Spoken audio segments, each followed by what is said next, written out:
So, you've decided you want to do a master's, but with so many options out there, how do you go about choosing a course? Keep watching for a step-by-step approach to picking the right course for you.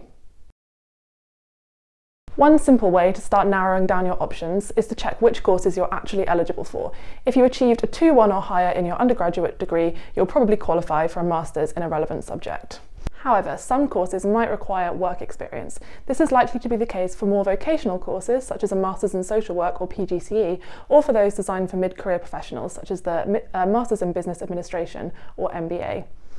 If you received a 2-2 or lower, or even if you didn't do an undergraduate degree at all, you may still be eligible for some courses, or you could consider a pre-master's course to improve your academic skills before you apply for a full master's. We will link information on all of this down below.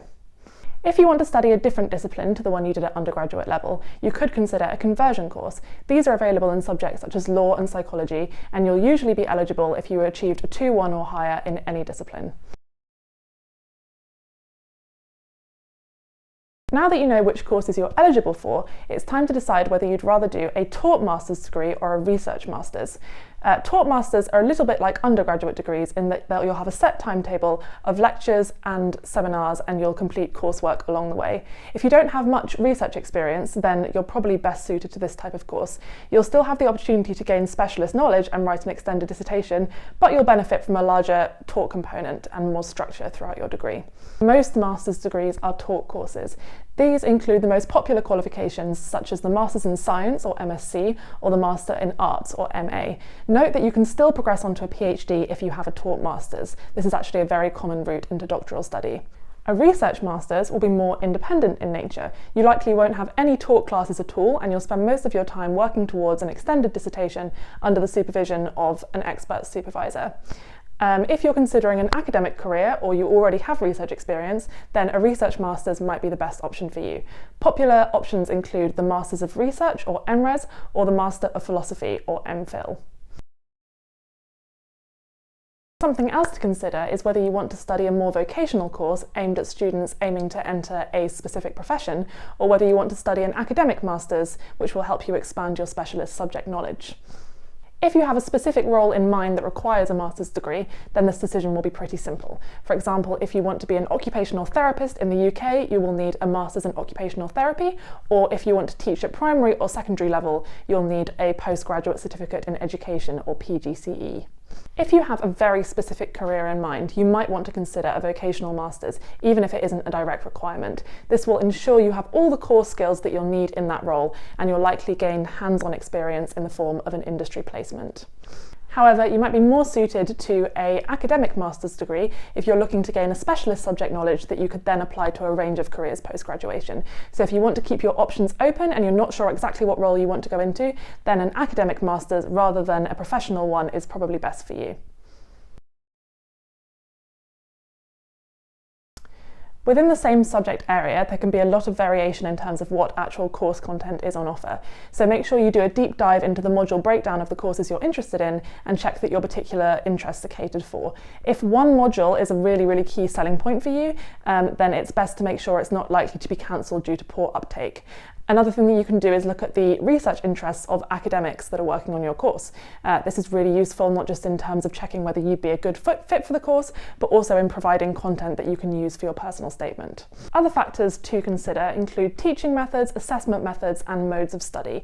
For example, is your course mainly assessed through coursework or examinations, and does this suit your preferences? Maybe you'd like the option to study part-time or even remotely. The more research you do into the specific content of your course and how it will be delivered, the better.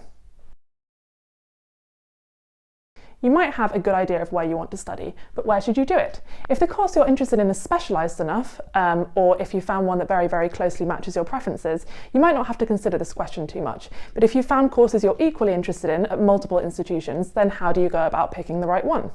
Rankings are a common consideration for postgraduate students, and they can be a really useful resource.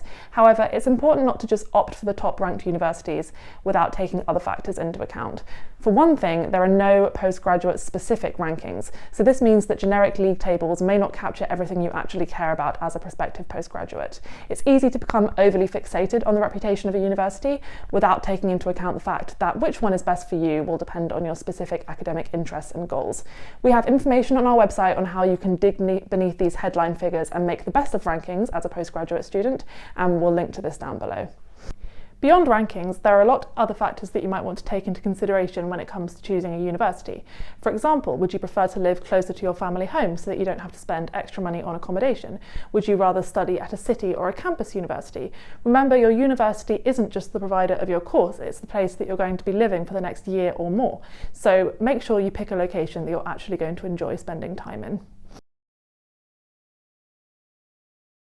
Your future career prospects will tie into everything we've been discussing so far, but it's worth thinking in a little bit more detail about which course will best help you achieve your future ambitions. One thing that's worth taking into account is the industry links of your university and whether it offers any internships or placements.